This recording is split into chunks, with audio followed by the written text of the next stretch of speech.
ဒီလူကသူ့လေပင်မှာဘာကြောင့်မှန်းမသိရရန်တယ်လို့ခံစားနေရတဲ့ကဒါပေမဲ့နောက်တစ်စက္ကန့်မှာဘာဖြစ်မယ်ဆိုတာ तू မသိခဲ့ဘူးကတကယ်တော့အခုလေးတင်ပဲ तू မျောလင့်ထားတယ်လို့ចောင်းသားများသမဂ္ဂဥက္ကဋ္ဌဖြစ်လာခဲ့တဲ့ကနာနိုကပြုံးပြုံးလေးနဲ့သူ့ကိုဂုံပြူဖို့ရောက်လာပြီး USB တစ်ခုကိုလည်းကမ်းပေးလိုက်တဲ့ကဒီအချိန်ကစပြီးအာတုံးဟာလှည့်စားမှုတွေကြားတဲ့ကြရှုံးသွားခဲ့ပြီးက USB ထဲမှာတော့မဲတွေကိုခိုးယူပြင်ဆင်ထားတဲ့အထောက်အထားတွေရှိနေပါတယ်ကလူတစ်ယောက်ရဲ့အကောင့်ဆိုးဆိုတာစိတ်ကူးတစ်ခုအပေါ်မှာပဲမူတည်နေတတ်တာပါဒီ USB တဲကအမှန်တရားဟာသူ့အတွက်လုံးဝခြားနာတဲ့ဘဝလမ်းတစ်ခုကိုဖြစ်ပေါ်စေတော့မယ်ကသူဟာသူ့အဖွဲ့ရဲ့မကောင်းမှုတွေကိုလူသိရှင်ကြားဖွင့်ချပြီးရွေးကောက်ပွဲမှာမယိုးမသားလုပ်ခဲ့တာကိုဝန်ခံလိုက်လို့ရပါတယ်ကဒါပေမဲ့နောက်ပိုင်းမှာနာနိုကသူ့ကိုပြောပြခဲ့တယ်သူမမှာတခြားအထောက်အထားတွေမရှိတော့ဘူးလို့ပေါ့ကဘာလို့လဲဆိုတော့တချို့လူတွေရဲ့မကောင်းမှုတွေကအတော်လေးနက်နက်ရှိုင်းရှိုင်းဖုံးကွယ်ထားလို့ပါဒါပေမဲ့နာနိုရဲ့ဆူရှားတဲ့မျက်လုံးတွေကနေတော့ဘယ်သူမှမလွတ်နိုင်ပါဘူးကအာတုံးရဲ့ဟန်ဆောင်ကောင်းလှတဲ့စကားတွေရှေ့မှာ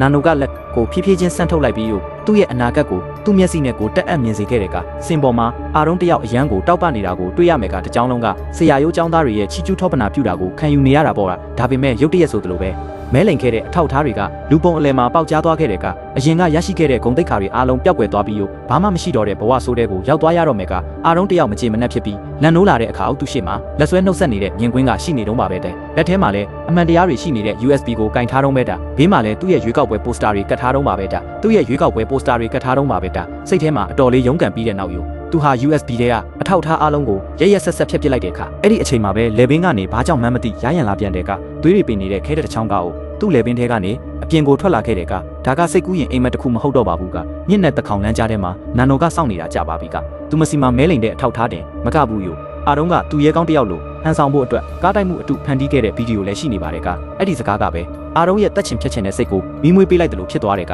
သူဟာဖုံးကွယ်ထားတဲ့ခဲတံကိုထုတ်ပြီးနာနိုရဲ့ကြောဘက်ကိုရက်ဆက်ဆက်ထိုးလိုက်တဲ့ကပြီးတော့သူမကိုလှေကားပေါ်ကနေတွန်းချလိုက်တဲ့ကဇလန်းကပြန်ဆက်လာပြန်ပြီးကပထမအပိုင်းမှာပါခဲ့တဲ့အာဂျန်ကမထင်မှတ်ပဲပေါ်လာခဲ့တဲ့ကပြန်ဆောင်ရတဲ့အချိန်လေးကနာနိုအတွက်အံ့ဩစရာဖြစ်ခဲ့ရပါတယ်ကဘာလို့လဲဆိုတော့သူမကိုနှစ်ပေါင်းများစွာလိုက်ရှာနေခဲ့မှန်းသူမမသိခဲ့လို့ပါဒါပေမဲ့နှစ်ယောက်သားကြည့်တောင်